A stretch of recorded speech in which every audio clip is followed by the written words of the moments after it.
Well, it's that time of the week where we like to check in with our friend Jeffrey Hess at Old Northeast Jewelers. And this week he's talking about brooches. Take a look. Good morning. I'm Jeffrey Hess with Old Northeast Jewelers on Swan in Tampa, at Hyde Park Village, and in Old Northeast St. Petersburg on 4th Street. Today we're going to talk about brooches and why brooches can be worth money and why they cannot be worth money. Some of these things, because of the weight and because of the style, will likely be repurposed into something else. Some of them have already been repurposed. Let's start with this one. This one has about 2 carats of really fine rubies and a little bitty diamond. It's very heavy, it's Italian, it's nondescript. Because there's so much gold value, it will probably be melted, which is pretty sad. But we will repurpose these rubies. Next we have this unusual, kind of gaudy really, little piece that was sent to us by a jeweler in Macomb, Illinois. These pearls just don't make it.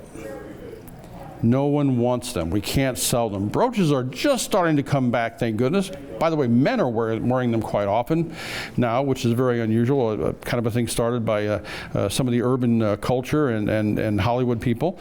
But this one, because it has pearls, probably isn't going to do so well. We're probably going to have to repurpose these stones and do something with it. I don't think we're going to be able to sell it. Now this one isn't pretty and it has pearls, but it's Tiffany. So because of that, it's going to be completely refurbished and we're going to sell it. Somebody put a pearl in here that was not the right pearl. They just stuck an old pearl in here. You could see I don't know if you can see it, but it has a little hole here because it was probably on a ring or something at one time. So we're going to put the proper pearl in that and we're going to refurbish that and make it look like $1 million. This was already repurposed once. This was a bracelet. It was a very long bracelet, and they cut the end of the bracelet off and made a pin out of it, or a brooch. Well, that was, in retrospect, kind of dumb because bracelets are very collectible these days. Brooches, not so much. But this one's small enough that it's not going to ruin a woman's blouse or anything, so we will sell this, absolutely positively. This one we're on the fence about. It's probably worth more taken apart than it is right now. We're having a hard time getting anybody to pay us the $7,500 that we paid for this and a small profit because it's just so gosh darned expensive. But get this. This is a GIA certified, you're not supposed to use the word certified, but this is a GIA certified fancy yellow canary diamond. This is a GIA certified fancy yellow brown diamond. And this one is a GIA certified, again, you're not supposed to use that word certified, F color old European cut diamond. Then you have another 2 carats of diamonds around here. The sum of its parts is that, people just don't want to buy it for that expensively, so we may end up having to take that apart. I hope not. I've had it for a long time.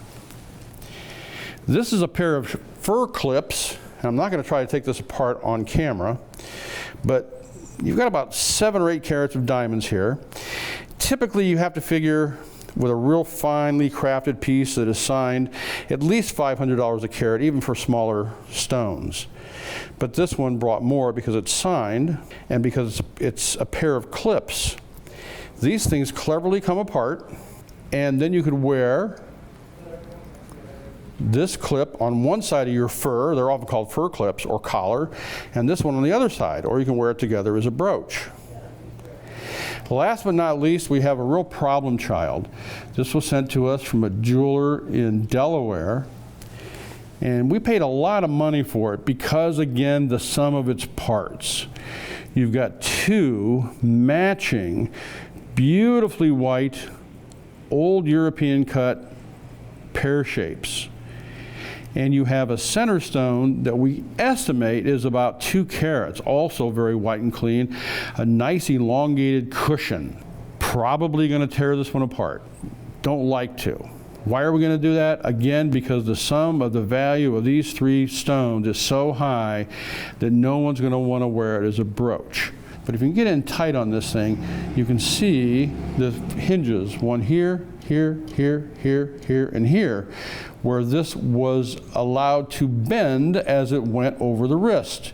And then, of course, the rest of the bracelet was out here on the sides, and it has been cut off. So we paid a lot of money for this thing. We paid $15,000 for this because of the stones. These stones here, by the way, are smaller than they look. They're very, very shallow. They're only about 2.4 millimeters deep. So while they look huge, they're not. But you know, all in all, we will probably make a tidy profit of 15 to 25% by the time we repurpose it.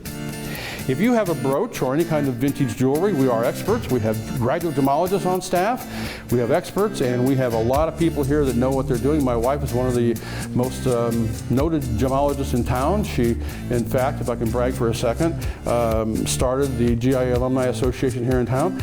We know what we're talking about. Come and see us at one of our stores at Old Northeast Jewelers.